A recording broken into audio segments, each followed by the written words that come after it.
Hola, soy Ilse Villamil, soy psicóloga, me encanta escuchar, ayudar a las personas y soy una apasionada de la mente. Hola Ilse, yo soy Katherine Seña, soy periodista y también docente. Para mí es un privilegio tenerte aquí en este espacio. Tú, que eres psicóloga, ¿por qué no nos hablas acerca de la importancia de la imaginación y la salud mental? Bueno, muchas gracias por invitarme a este espacio.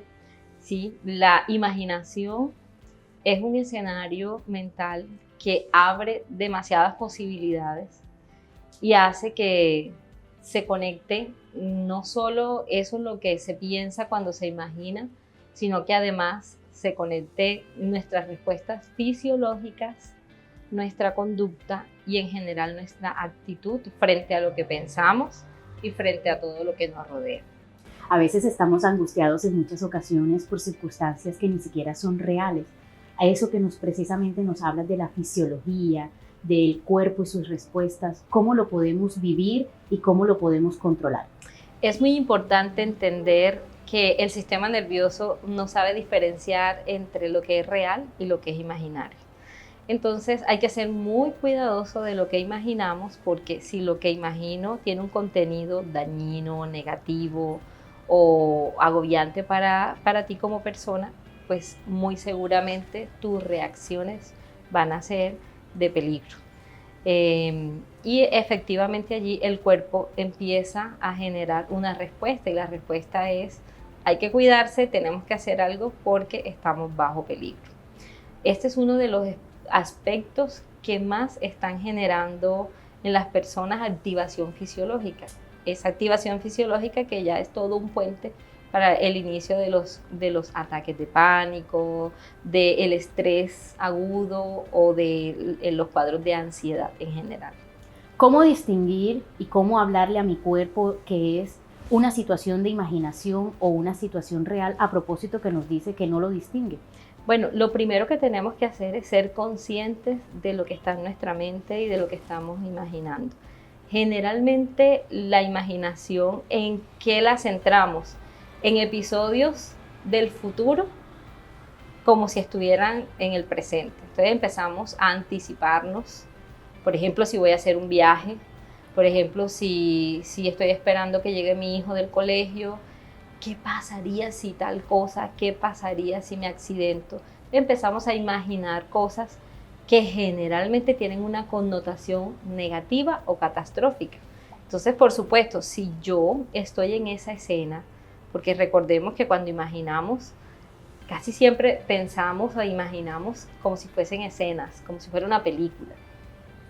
Entonces, cuando tú estás expuesto a esas escenas que ya recuerden, el sistema nervioso las está tomando como algo real, entonces la respuesta va a ser como si la estuvieras viviendo en el momento.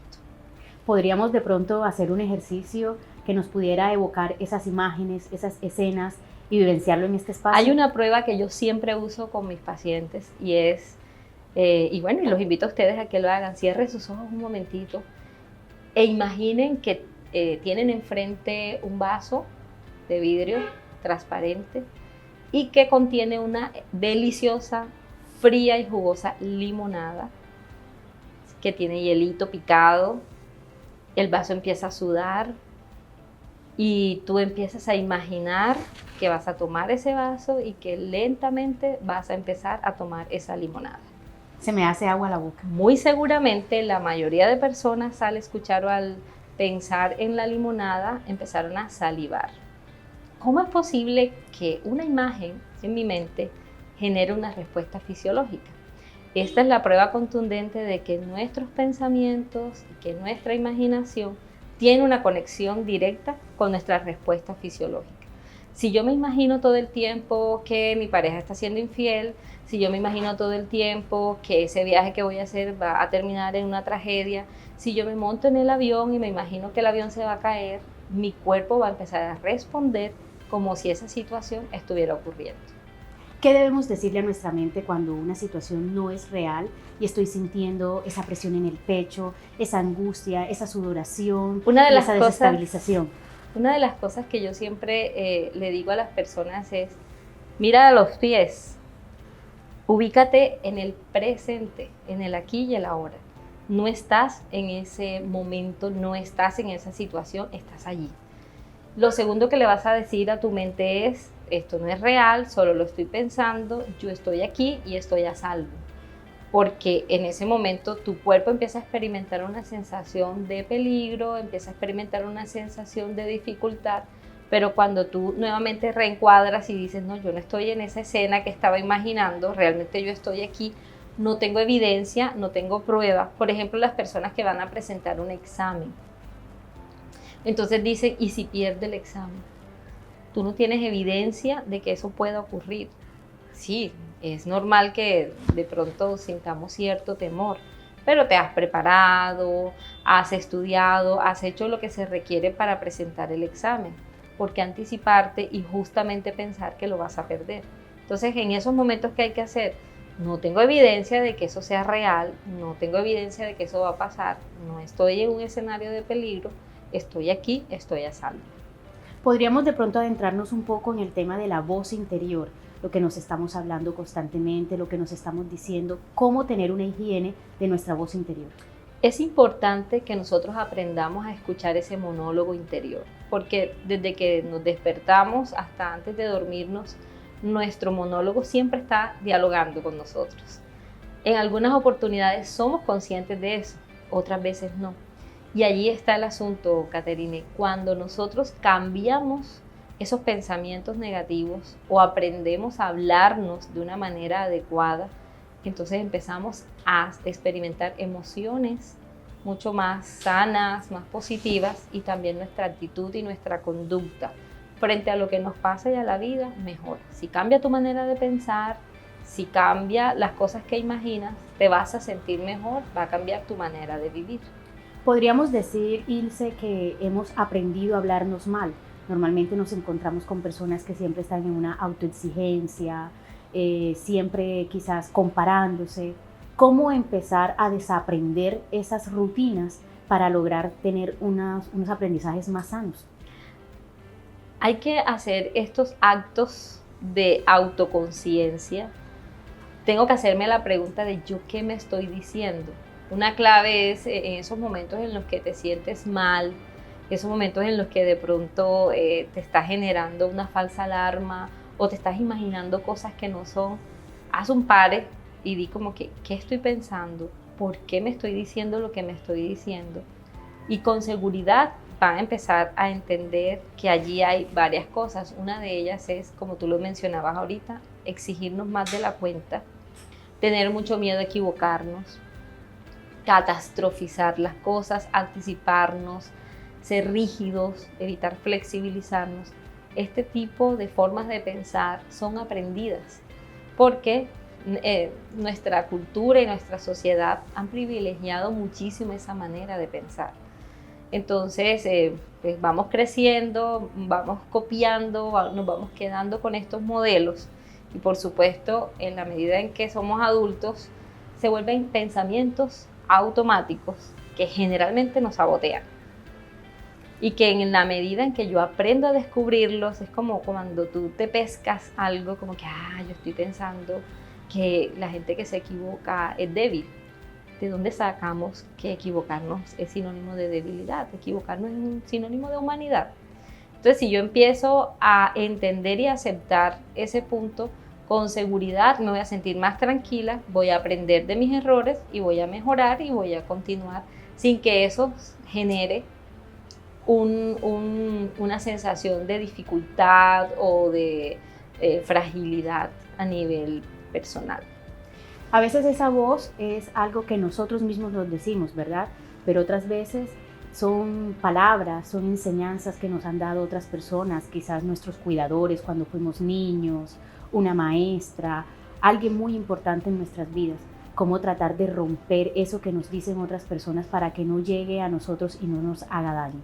Ser adultos implica hacernos responsables de nosotros y entender que no todo lo que nos enseñaron era verdad y aceptar que no todas nuestras creencias son ciertas. Tenemos demasiadas creencias irracionales que nos llevan a pensar cosas que no son y que nos hacen mucho daño. Por ejemplo, los deberías. yo debería ser exitoso, yo debería ser el primero, yo debería ser perfecto, yo debo hacer las cosas sin equivocarme. Ese tipo de deberías son autoexigencias que en algunas oportunidades nos hacen mucho daño, porque está bien que yo quiera ser exitosa, está bien que yo me proponga roles y metas, está bien que yo aprenda de mis errores y busque la manera de seguir adelante, pero si no lo hago, no pasa nada.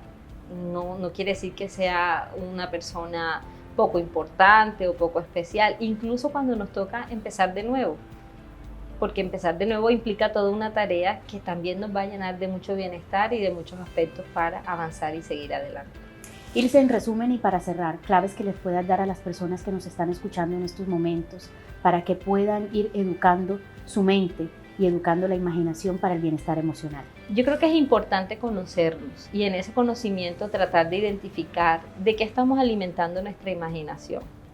Hay personas que se ríen porque yo les digo, a veces parecemos productores de televisión o de cine y tenemos una capacidad de imaginación, qué bueno que esa capacidad la usemos para temas productivos y creativos, ¿verdad?